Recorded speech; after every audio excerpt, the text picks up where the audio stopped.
ఇక్కడ జరిగే పట్టభద్రుల ఎమ్మెల్సీ ఎన్నికల పైన అందరి అధినాయకుల దృష్టి కేంద్రీకృతమైంది, ప్రజలు కూడా అటువైపే చూస్తున్నారు. అయితే మీరు ఎమ్మెల్సీగానే ఎందుకు పోటీ చేద్దామని?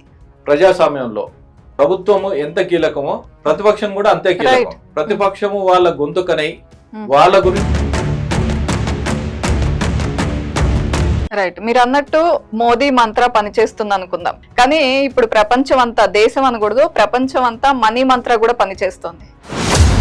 ఖచ్చితంగా 30 కోట్ల నుండి 50 కోట్ల నిధుల వరద అక్కడ పారబోతోంది. ఎవరు డబ్బులతోని గ్రాడ్యుయేట్స్ ఎవరు కొనలేరు, ఎందుకంటే వాళ్ళు ఏ విధంగా బుద్ధి చెప్పాలో ఆ విధంగా బుద్ధి చెప్తారు. నెరవేర్చిన హామీలు ఇచ్చినప్పుడు నువ్వు నెరవేర్చినాకనే ఓటు అడుగు.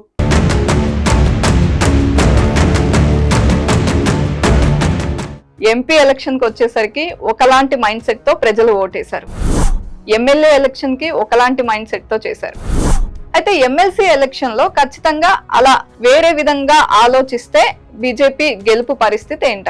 ఆదిలాబాద్ మేమే గెలిచినాం, నిజామాబాద్ మేమే గెలిచినాం, కరీంనగర్ మేమే గెలిచినాం.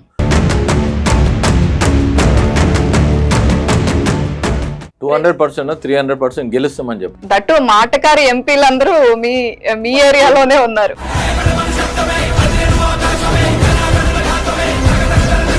అయితే ఈ గ్రాడ్యుయేట్ ఎమ్మెల్సీ ఎలక్షన్స్ లో ఖచ్చితంగా టీచర్స్ పాత్ర కూడా చాలా కీలకం. అంటే టీచర్స్ ఎట్లాంటి సమస్యలతో వస్తారు, మీరు ఎట్లాంటి అష్యూరెన్స్లు ఇస్తున్నారు వాళ్ళకి?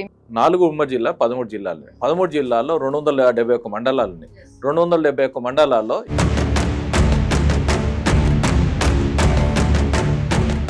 అయితే ఇప్పుడు వచ్చిన కాంగ్రెస్ పార్టీ ఏ విషయంలో ఫెయిల్ అయింది అంటే ఒక బీజేపీ వ్యక్తిగా ఏం చెప్తారు? 420 హామీలు ఇచ్చారు, 6 గ్యారెంటీలు ఇచ్చారు.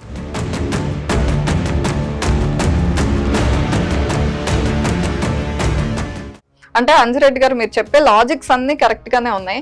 ఖచ్చితంగా గ్రాడ్యుయేట్స్ అమ్ముడు పోరు, నా వైపే నిలబడతారు అనడానికి మీ కాన్ఫిడెన్స్ ఏంటి? ప్రశ్నించే గొంతు ఉన్నప్పుడే ఆటోమేటిక్ ఏంటంటే వాళ్ళ సమస్యలు ఏవైతే ఉన్నాయో నెరవేర్చిన దాకా వాళ్ళు ఎంబడి పడతాం, వాళ్ళ మెడలో ఉంచుతాం, వాళ్ళ మెడలోంచి వాళ్ళ పని చేపిస్తాం.